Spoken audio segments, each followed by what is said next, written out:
am, yes. We're going to welcome the next. Okay, so now we're going to move on to our next topic. This is a very important topic. Many of you, sometimes you have opportunities. Friends have a great business opportunity, and there's a chance to make money, and there's questions of ribbit. So obviously, in halacha, we have the Heter Iska. It's a special halachic document that you sign, which allows you to go into a business partnership without the issues of ribbit. Now, this is a very important topic, and it's not well known. I mean, there are Heter Iska documents available online, but we have with us a renowned Rav here in Crown Heights, Rabbi Schuchat, who is he sits in a beis din, and he's involved in many dinei Torah, and he's actually, it was just announced for those of you that were.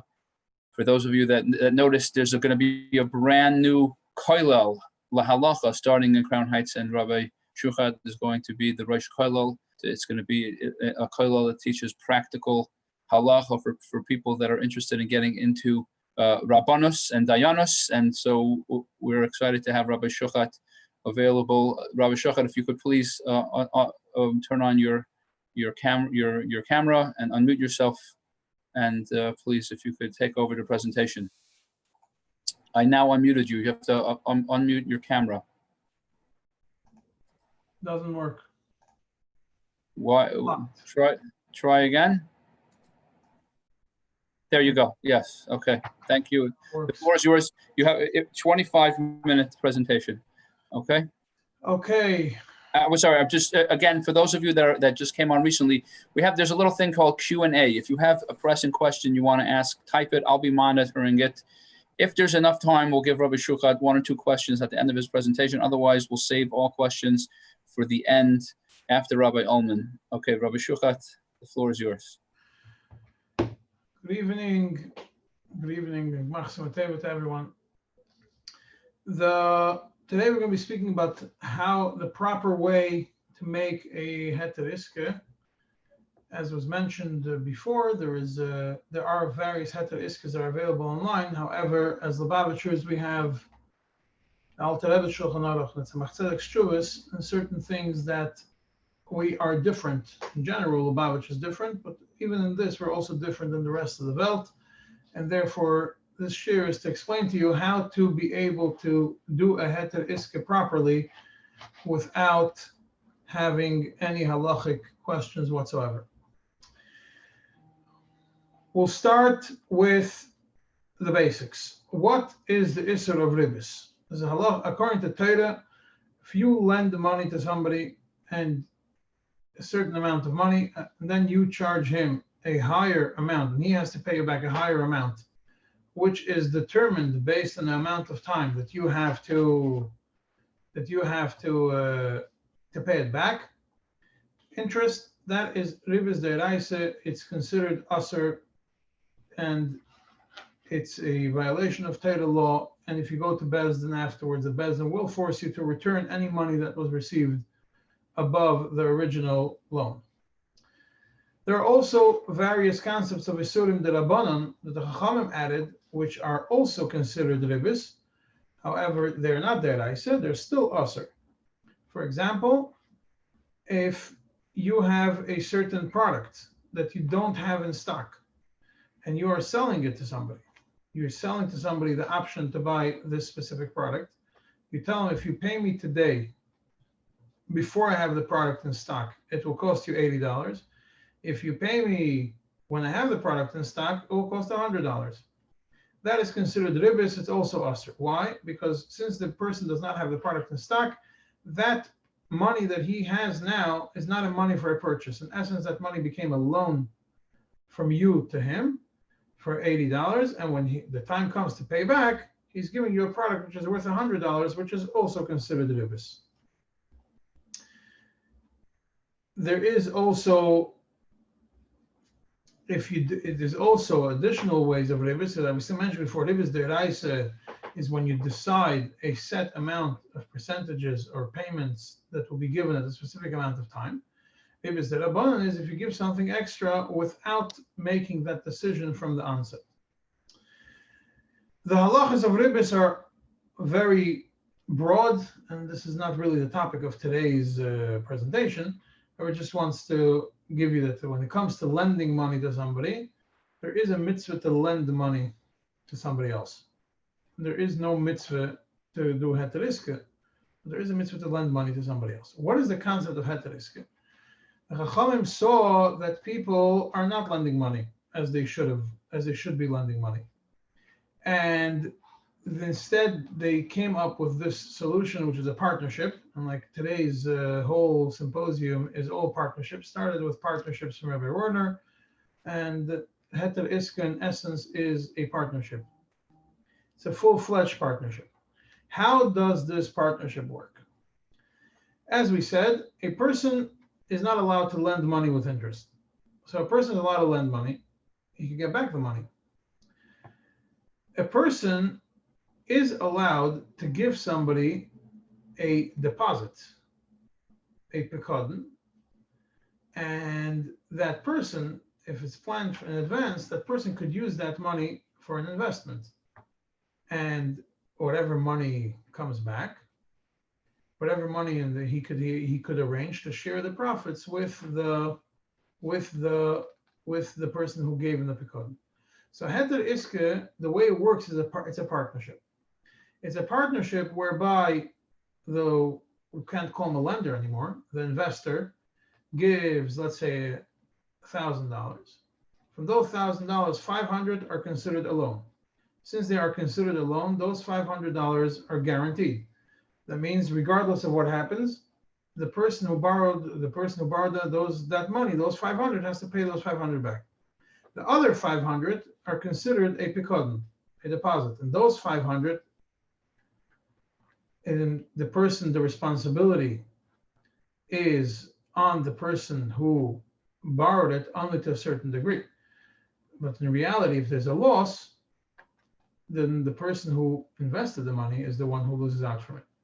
And if there's a profit, the person who got the money, who invested, also gets a profit from it. So every Heter Iska is made from dividing the loan, the amount, into half. Half is considered a loan. That half is always guaranteed. And the other half is considered an investment. And therefore, based on the half that is an investment, the profits are going to be shared half and half. That means the person who invested the money gets 50% of the profits, and the person who is taking the money also gets 50% of the profits. That is a Iska. That is the definition of an Iska, a business deal. One person invests, one person works, you decide how much each one makes, and that's not a problem. So what's a Heter Iska? Heter Iska means that it's a partnership, but it has different terms. Instead of dividing the partnership, instead of dividing the profits and the losses half and half, you decide from the onset, being that I'm not interested in dealing with you every month to figure out how much profit you make, and you're not interested in dealing with me every month to figure out how much profit I make. Therefore, we determine from the onset that a certain amount of money will be given as a return on this investment. So let's say a person borrows $100,000, borrows $100,000, an investor gives $100,000. Those $100,000, if they'll be invested in the business that this person is doing, will generate on average of about 20% in returns. So now he could do a Heter Iska to receive 10% on the investment. So he will receive 10% of what he invested in addition to the original investment. Why only 10%? Because he's only half a partner. He only receives half of the profit. So if the first thing to do when you determine the Heter Iska is whichever percentage you're thinking of making off this deal has to be half of the maximum potential income that this deal could make. If this deal could only make 20% in total investments, and you're writing on your Heter Iska that you're taking 25% profit, then that Heter Iska is by definition null and void, because there's no way that person is going to make 50% profit on that money and give you half, which is 25%. So it's not a Heter Iska. It's a loan, despite the fact that there's a document that's called a Heter Iska. So that is the first point in knowing your Heter Iska. Second point, The standard Heter, so this is a point that in general is Heter Iskas that you take. They don't tell you these instructions. They just tell you write whichever percentage you want, and that's it. Second important point, where this is where the Alter Rebbe differs from the rest of the poskim, is whether you are allowed to have a never-ending Heter Iska and the Heter Iska which states monthly percentages. According to the Alter Rebbe, the concept of an Iska is you invest money, $100,000. At the end of the business deal, you will make 10%, 15%, whatever it is, another $10,000 to $15,000. So when you write that's the Alter Rebbe looks at how a business deal should be structured. You're not allowed to write month by month how much percentage you're paying, nor you're allowed to write how much payment per month you could take. So even if you do decide it's going to be monthly, let's say you have to make a determination from the beginning. This investment is a 24-month investment, 2 years. The total amount that's going to be in the Heter Iska you're going to write the first day that we started from today until 2 years from now. This is the term of the Iska. There's $100,000 invested. At the end of the Iska, the investor will receive $15,000. You don't write the percentage, you write just the number, $15,000. And that's it. At the end of those 2 years, there's no more, it doesn't 15,000 per year. So it's really, you don't write per year, it's 30,000 you get. You don't write on the Heter Iska a percentage number, and you can't write per month or per year. According to Alter Rebbe, if you write the words per month or per year, Heter Iska is again invalid. You can't write a percentage per month and per year, and you can't have a Heter Iska that does not have an ending date. It has to have a starting date, an ending date, and an amount, how much has to be paid as profit, and that's it. Now, being that people don't want to pay at the end of the deal the full amount, it's hard. So you could make an agreement that the two parties can make an agreement. It could be written that the two parties agree that they could divide it into 24 payments that should be given at various intervals. That is the second point.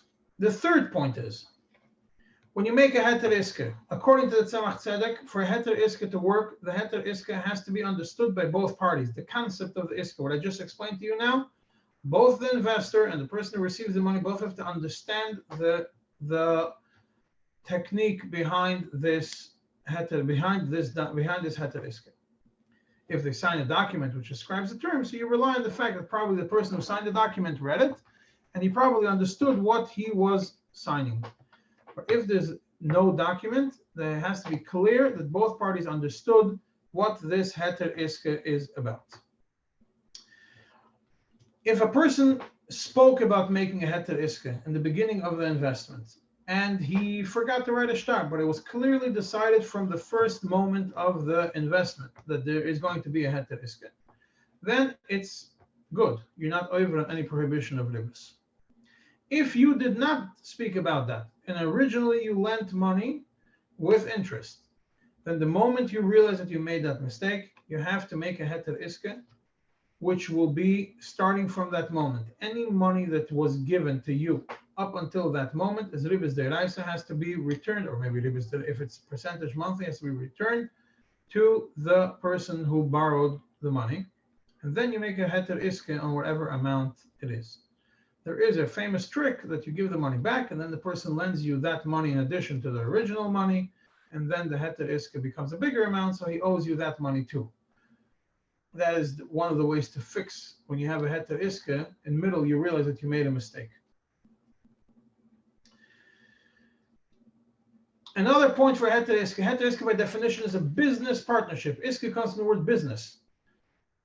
The person who takes the money has to invest it in the business. It's not money that a person could use for his own personal uses. If you lend money, if you give money to somebody and you know that he's not in business, that he's in debt, and he's going to use that money to pay debts or for his personal needs, and he does not have a business where he could make that money from, that money, Heter Iska, also will not work for it because that money is not invested in an Iska.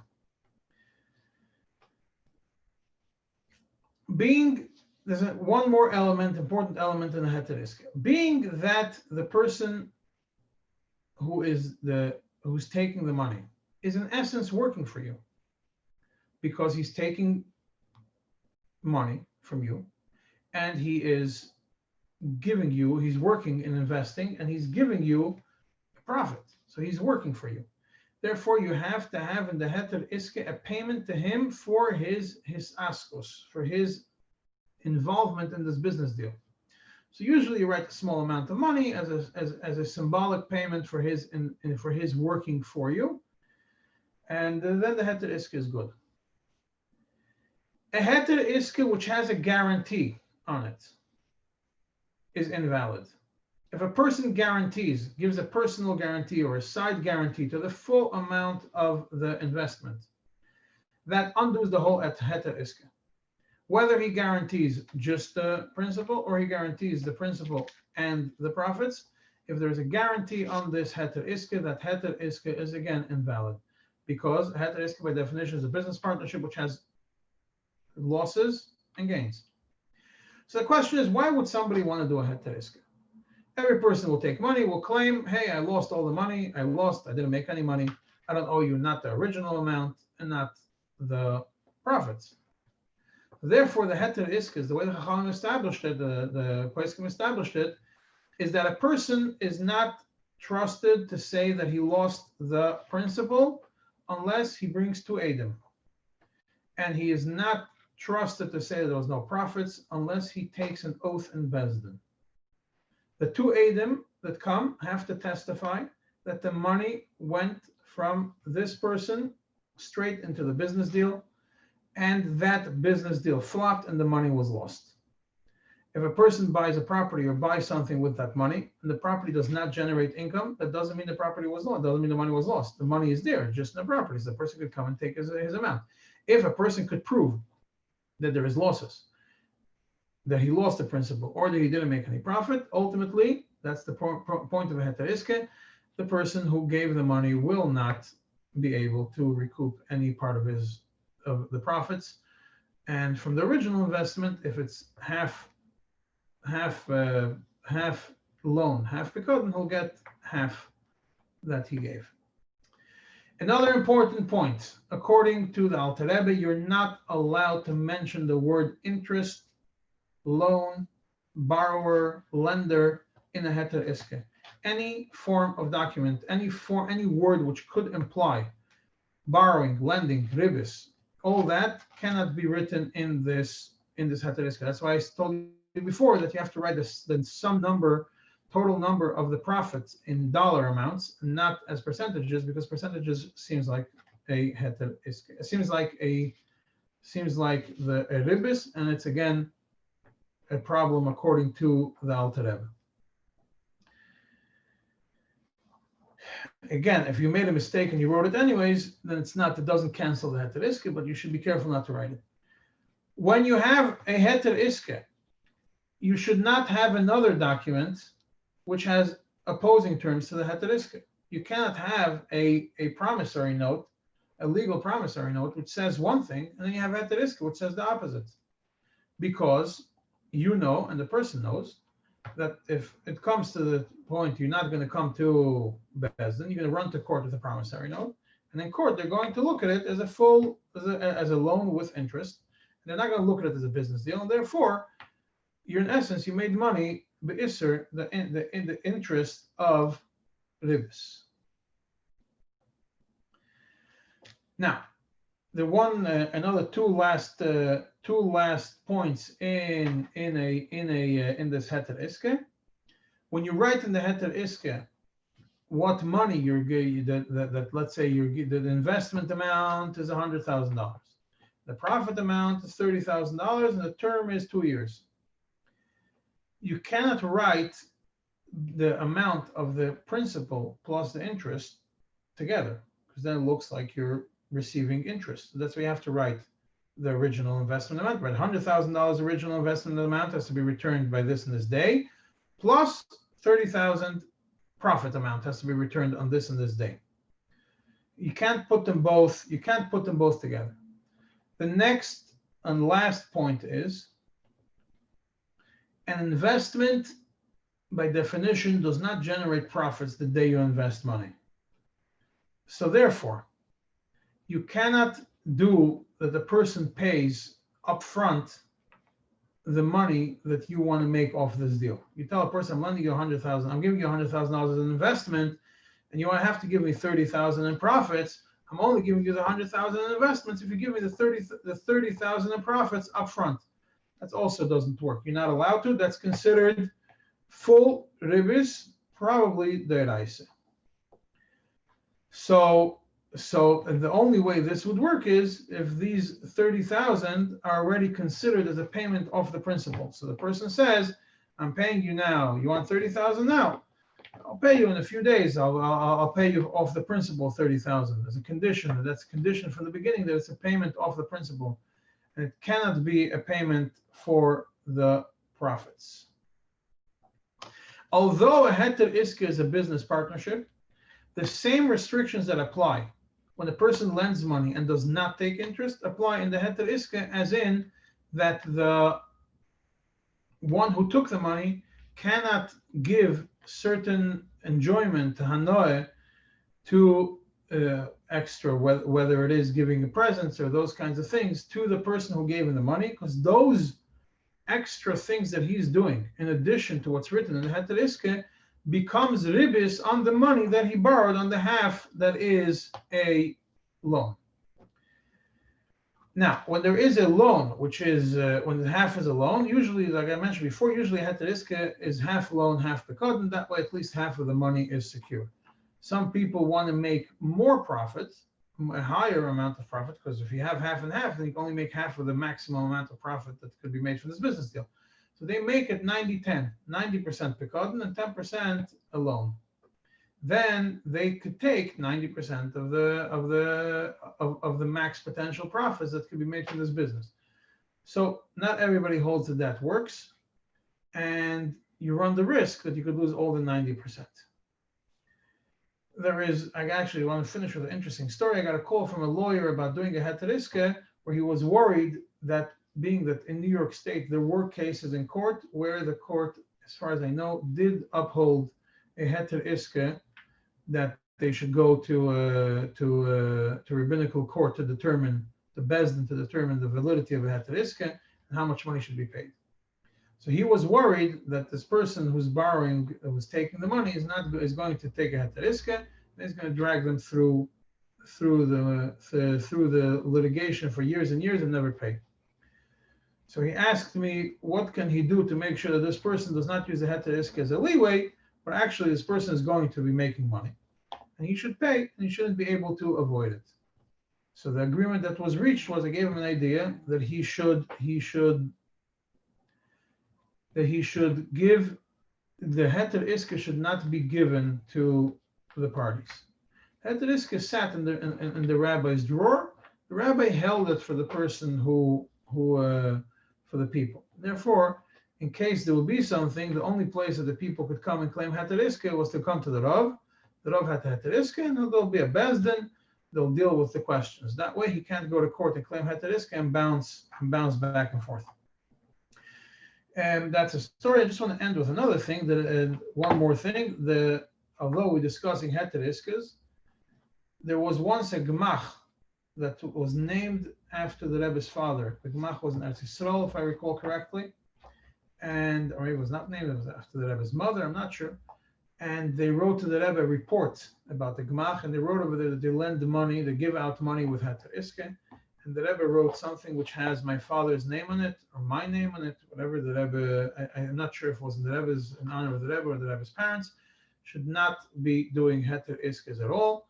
A gemach is meant to lend money to people, not to make money off people. Well, this I conclude. I think that my Rabbi Ullman, who, thanks to him, I am where I am today, has been already on the call for 20 minutes, and I would like very much to hear him. Gemach Simatei with everyone. Okay, so first of all, Rabbi Schuchat, that was a fantastic presentation. All these presentations, I'm recording them. This would be a primer. I really would tell anyone that wants to try to Heter Iska, they should listen to the shir beforehand. You spoke about so many things I never heard before. Fantastic, and thank you very much. There's some serious shilas